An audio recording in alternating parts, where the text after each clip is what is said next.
Ako si Eliza Kianati Aguilar. Ito ang aking final output 3.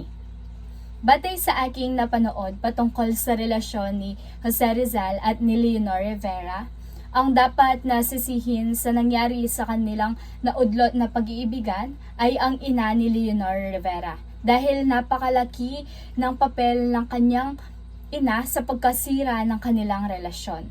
Dahil sa pagtutol niya sa relasyon ng dalawa, itinago niya yung mga sulat ni Rizal, kaya hindi ito natanggap ni Leonor. At ito naman ay nagdulot ng hindi pagkakaunawaan ng dalawa. Tapos inakala ni Leonor na hindi na siya mahal ni Rizal o kinalimutan na siya ni Rizal. Kaya dahil dito, napilitan siyang magpakasal kay Henrik Keeping. Ito ay isang Ingles na inhenyero na mas pabor naman dito yung ina ni Leonor. Para sa akin, may dapat na gawin sana si Leonor, subalit bilang isang babae noong panahon ng kolonya ng Espanya, limitado lamang yung galaw ni Leonor, lalo na sa usaping pag-ibig.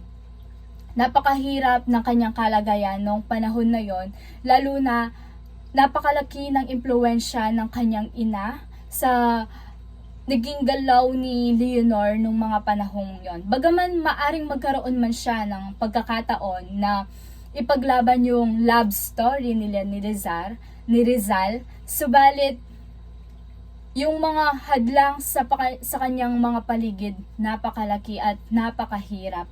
Lalo na kung ako nasa part ni Leonor, siguro hindi ko din masyado magagawa ng paraan yung aming love story ni Rizal.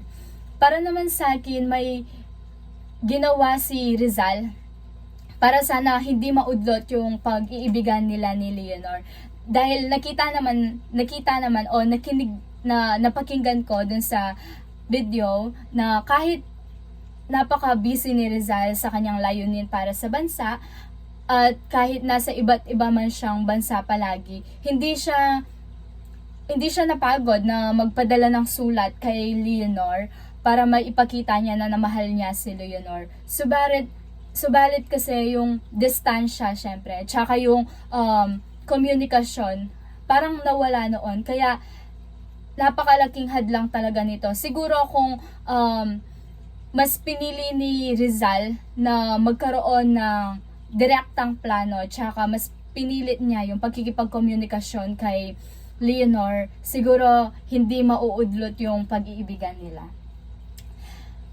Para naman sa akin, yung pag-iibigan ni Rizal at ni Leonor, ito ay isang modelo sa romantikong relasyon. Kasi yung pag-iibigan nila nagpakita ng wagas na pag-ibig na humarap sa malaking pagsubok o malaking hadlang. Bagaman hindi man sila nagkatuluyan, subalit si Rizal naman, napakita niya naman na mahal niya si Leonor. At si Leonor naman, nakita naman natin na ginawa niya yung parte niya bilang mahal niya si Rizal. Kaya bagaman hindi sila nagkatuluyan, naging malaking inspirasyon naman ito sa mga Pilipino.